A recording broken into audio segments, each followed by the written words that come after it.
Brando, muito estamos falando, né, de que é o STF que está decidindo o que pode ou o que não pode ser dito, né? Eu acredito que o STF esteja numa situação bem delicada, né? Está como se fosse na vitrine, né? Recebendo pedradas de todos os lados, né? É uma situação que, pelo menos ao longo da minha vida, eu nunca vi. Hoje, vou confessar uma coisa, hoje eu sei o nome de todos os ministros do Supremo. E da seleção brasileira? Não sei. Tá vendo? Mas há 15 anos atrás, eu não sabia, a não ser o Joaquim Barbosa. Por né? que você sabe o nome dele? Ele julgou o quê? Ah, eu não lembro. Qual que foi o grande julgamento que ele fez na época do PT? Lembro. Mensalão. Foi o Mensalão? Foi. Mas enfim, eu não sabia. Hoje eu sei, né? Então, Tá. quer dizer, eles estão muito na mídia, na vitrine, Então. né? E muito... o Alexandre, Sim. Vossa Excelência, né? Alexandre de Moraes, né? É que está decidindo quem pode falar, quem não pode falar, porque ele é esquerdista, porque ele está mancomunado com o governo atual e que querem acabar com os bolsonaristas, com a direita. Não. E aí, meu irmão? Não é verdade. Não era. Não. Tem problema. Veja só, instituições são feitas por pessoas que nelas estão. Então, você tem 11 ministros. Eu já fiz críticas ao Supremo Tribunal Federal inúmeras vezes. Uhum. Decisões de ministros inúmeras vezes. Tem água ainda aí, tá tranquilo. Eu já fiz críticas. Você pode gostar do ministro Alexandre de Moraes, do Xandão, que quase saiu aí o Xandão, você não quis dizer, você falou excelente. Tem que tratar com respeito, né? Claro, mas os apelidos também Se são... eu fosse íntimo dele, se eu fosse Claro. amigo, eu chamaria de Xandão. Mas Jamais não é. faria isso, né? Aqui como eu fiz, que eu não sou íntimo. É uma questão de respeito, né? Eu acho que sim, mas o apelido... Ele não chegou lá por conta do rostinho bonito dele. O apelido é também uma tática dessa de você não só despersonificar a pessoa. Então, Você acha que é algo pejorativo? No caso esse não, mas é o Xandão, Nove Dedos, Descondenado, né, Fascistinha, todas essas coisas são tentativas. Isso aí é de uma velha escola. Quem ensinou a extrema-direita no Brasil a fazer isso e fazia com muita propriedade é o falecido Olavo de Carvalho. Sim. Então ele ensinou e muita gente aprendeu para a cartilha dele. Mas vamos pegar essa questão do STF. Como eu disse, as instituições são feitas para as pessoas que nelas ocupam. Existe, obviamente, os limites institucionais. E aí, desde que você fala do Joaquim Barbosa, é uma lembrança interessante. Então, o que aconteceu de diferente para o Joaquim Barbosa ser conhecido? O julgamento do Mensalão passou a ser televisionado. A TV Justiça.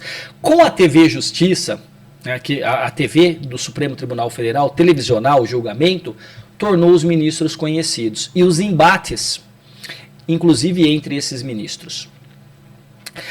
Tem um livro que fala sobre isso, do Recondo, sobre os ministros do Supremo antes e depois ali do bolsonarismo, que você trouxe o tema do bolsonarismo junto, né? Mas é interessante colocar, chama-se Os 11, é o nome do livro, né? Então dizer que antes do bolsonarismo eram 11 ilhas que decidiam individualmente e quando sentiram que o bolsonarismo poderia pôr em risco a democracia e o Estado Democrático de Direito, eles se uniram em grande maioria para a defesa das instituições da democracia. Mas vamos aqui para dizer, muitos ministros deveriam se contentar em falar nos autos, ou seja, deveria apenas e tão somente se manifestar dentro da instituição Supremo Tribunal Federal e nos autos, que são os processos. Só que a gente vive uma sociedade hiperconectada. Então a mídia estimula que ele fale. Hoje qualquer um pega, por exemplo, hoje o ministro Zanin estava escovando os dentes no aeroporto, um cara começou a filmar chamando ele de bandido, dizendo que tinha vontade de dar um tapa na cara dele e escovando os dentes, porque o Zanin tinha sido advogado do Lula. Agora imagina, você é advogado de alguém, você está escovando os dentes viajando, você não tem direito de viajar porque alguém vem com o celular na tua cara, fica te provocando para você tentar ir para cima, fala, tá vendo, tentou me agredir, como aconteceu com o Alexandre de Moraes também, em Roma. Então assim, ou como acontece com vários outros, quer dizer que tem gente que há muitos anos no Brasil, por conta da posição institucional, não sai mais para ir no cinema, para jantar, porque é impossível. Dada essa polarização, as pessoas cospem, né? Uma vez teve aquele artista da Globo, me foge o nome dele agora, ele deu uma cusparada em alguém quando foi xingado e tudo mais. Então você vê o nível que nós chegamos. Então assim, há que se fazer críticas aos ministros do Supremo eu acho que sim. Eu acho que sim. Por exemplo, quando o ministro fala perdeu o Mané, quando o outro ministro fala vencemos o bolsonarismo, eu acho que ele está extrapolando. Poderia ser evitado, né? Não, teria que ser evitado, porque ele não está ali como ator político, ele está ali como um ministro. Embora, o que acontece quando ele fala isso? São as emoções. Este ministro é um ser humano. Porque, veja só, eu critico o Alexandre de Moraes, eu critico o Gilmar Mendes. Ok, a diferença é eu mando um vídeo, eu mando mensagens dizendo que eu pegaria as filhas e as estupraria em praça pública, as esquartejaria e queimaria. Isso foi algo que eles receberam cotidianamente. Fúvio, cotidianamente. Os ministros, as ministras receberam que elas seriam estupradas, que elas seriam viciadas em praça pública. Isso não é liberdade de expressão. Não, claro que não. Então, aí a pergunta é, o Supremo decide por último, inclusive decide se está errado ou certo por último. Uhum. Mas eu não concordo com isso. Bom, aí é a Constituição. Aí você tem que discordar, inclusive, do Montesquieu, que estabeleceu a divisão tripartite do poder. Uhum. É que aí as pessoas dizem o seguinte, não, só tem legitimidade quem teve voto, que é o executivo e o legislativo. O judiciário, como não teve voto, não é legítimo. Está errado? Ele é, porque a Constituição garante 3 poderes, ambos com legitimidade. Qual é a diferença entre poder e autoridade? Um traficante que fecha uma rua, um miliciano que cuida de uma comunidade com um fuzil e permite toque de recolher quem entra e quem sai, tem poder? Tem. Ele tem autoridade? Não. Porque a autoridade é o poder autorizado pela lei. Os ministros do Supremo e os políticos têm poder e autoridade. Têm poder porque são investidos legitimamente nos seus cargos, nas suas funções, e têm autoridade porque é um poder autorizado pela lei. A segunda, a autoridade é autoritarismo? Não, porque exercer a autoridade também tem limites. Primeiro, você não suplanta os outros poderes. Então, você teve, durante anos, tem uma outra pesquisa que eu estou fazendo em paralelo, que é uma análise do discurso político do Bolsonaro.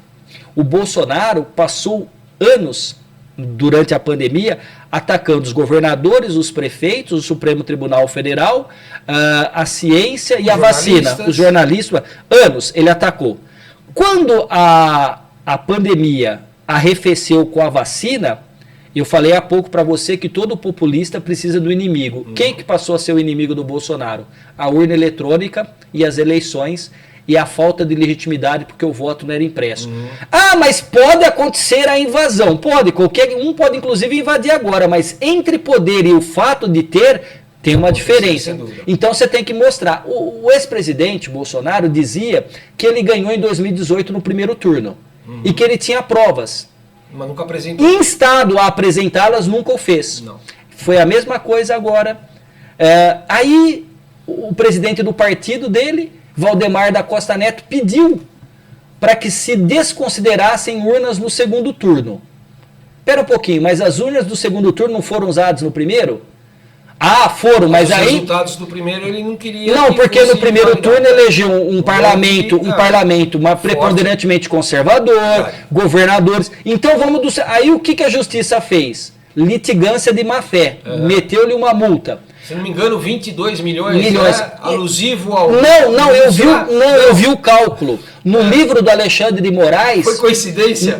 Deu um pouco assim, é um arredondamento, mas deu um pouco porque foi um cálculo de cada urna que foi atacada, quanto custaria, quanto seria o prejuízo para o erário público se todas essas urnas fossem retiradas, deu algo perto de 22 milhões. Então eu descobri o porquê do número. Está lá explicado. Tem, porque o povo falava todo mundo, que veio da cabeça do Alexandre de Moraes. Do Alexandre que era ministro, do Superior Tribunal. O TSE. Tribunal Superior Eleitoral. Isso. Não, mas não foi. Foi um cálculo de... Porque se pediu para eliminar os votos de de um tanto de urnas.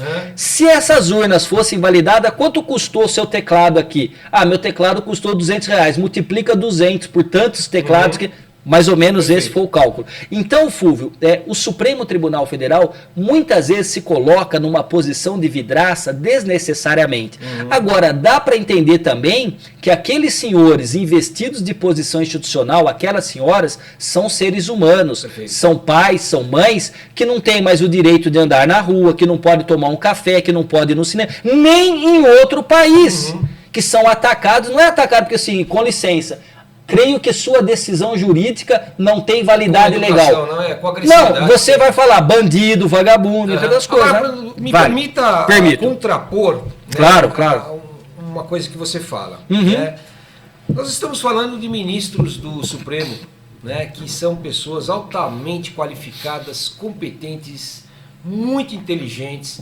Eles não deveriam ter, né, eles não deveriam se policiar a não falar determinadas coisas, como isso que você trouxe, né? Perdeu Mané, né? Vencemos o bolsonarismo.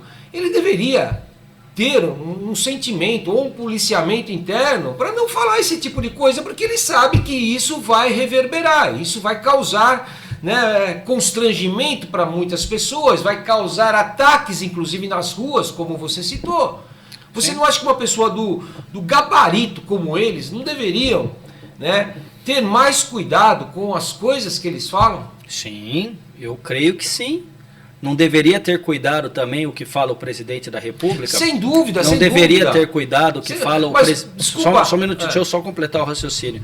Não deveria ter cuidado o que fala o presidente da Câmara e o presidente do Senado? Sim, né? Todos. O Fernando Henrique Cardoso sempre foi um intelectual, um acadêmico, e um dia ele foi fazer um comentário sobre a questão dos aposentados, e ele está dizendo assim, ó, quem aposenta muito cedo, tendo condições de trabalhar fisicamente, pô, um vagabundo. Ele falou aquilo, o PT caiu mas nossa senhora, caiu matando. Mas ele aposentou-se com 30 e poucos anos. Não é que ele se aposentou, ele foi aposentado pela ditadura militar que o proibiu de dar aula e de fazer pesquisa no Brasil.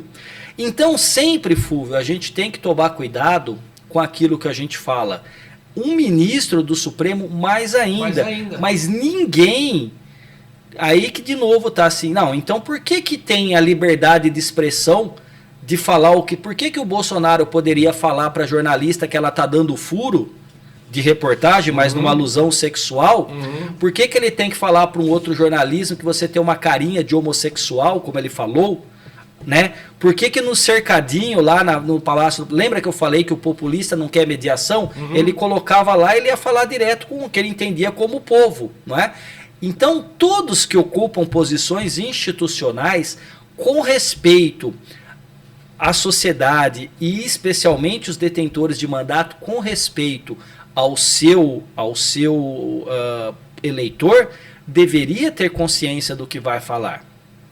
Ministros do Supremo, inclusive. Agora, assim, por que então uma parte da extrema-direita que defende o direito de liberdade de expressão do Bolsonaro, de falar o que quer, sendo ele instituído da máxima posição da República, não se impressiona com o que ele fala a respeito das mulheres, dos jornalistas, dos governadores, dos ministros, e agora acha que o perdeu Mané é muito mais duro do que o que ele sempre falou ao longo dos 4 anos. Aí é o que a gente chama de indignação seletiva. Sabe o que irritou as pessoas no vídeo que eu gravei do Lula? É porque eu já falei, e a senhora que me criticou de maneira grosseira só corrobora a minha tese. Quando é o Bolsonaro ou alguém da direita que usa uma frase machista, nossa, os progressistas, a esquerda cai matando. Quando foi o Lula, você vai encontrar um malabarismo intelectual, um malabarismo teórico, metodológico, para dizer, não, o Lula não foi machista. Mulher bonita não é demérito. Claro que não é demérito, inclusive casamos com mulheres bonitas, não é demérito. Agora, dizer que ela está numa função pela beleza e não pela competência é sim demérito. Veja, meu amigo Fúvio, da questão dessa sua pergunta e das indignações. Começamos com uma frase do Bolsonaro dizendo para as pessoas que as petistas são feias e incomíveis. Dias depois o Lula fala que ele havia colocado o Gleisi, uma mulher bonita, para fazer a relação com o Congresso, na Secretaria de Relações Institucionais. Aí o deputado Gayer diz o seguinte: e aí, Lindenberg, vai deixar oferecer a sua esposa, o Lula, como um cafetão e GP, garota de programa, para o Davi Alcolumbre, o Hugo Mota? Não contente, o Gayer vai e diz o seguinte: e aí, não vai topar um trisal entre você, Lindenberg, Gleisi e Davi Alcolumbre? Veja, começou errado e termina extremamente errado. A pergunta é, não todos têm liberdade de expressão? Todos não podem falar Mas estão extrapolando os limites, todos os limites. Pois é, aí de novo, existem limites, que é legal. Então, aí vem uma nota de Carla Zambelli: apoie o meu amigo Gayer, que está defendendo a honra de Gleisi Hoffmann. Aí o Gayer solta, eu estava ao vivo ontem, ele tinha soltado uma nota dizendo assim: peço desculpas ao presidente do Congresso, senador Davi Alcolumbre. Ele pediu desculpa pro Alcolumbre, porque o Alcolumbre quer a cassação dele. Ele não pediu desculpa para Gleisi, pro Lula e nem pro Lindenberg. Entende o que eu estou querendo dizer? Eu não acho certo o ministro do Supremo falar o que fala, ele vai ficar mais quieto. Agora, os outros também não. E aí a gente vive uma sociedade em que qualquer coisa... Eu falei para você antes de entrarmos ao vivo que quando eu fazia análise de Dilma e de Lula, não é? Eu até uma vez escrevi um artigo e falei isso na televisão, dizendo o seguinte: o Tancredo Neves dizia... Eu falei assim, mas o senhor mudou de opinião. Ele falou assim, claro que eu mudei. Eu não tenho compromisso com erro. Eu peguei esse mote dele e eu já estava vendo a governabilidade da Dilma se esvaindo. Antes do impeachment, disse: Dilma não apenas tem compromisso com o erro, como fidelidade, porque ela erra e continua errando. Agora, eu nunca disse que Dilma era uma vagabunda. Eu nunca disse que Dilma era corrupta.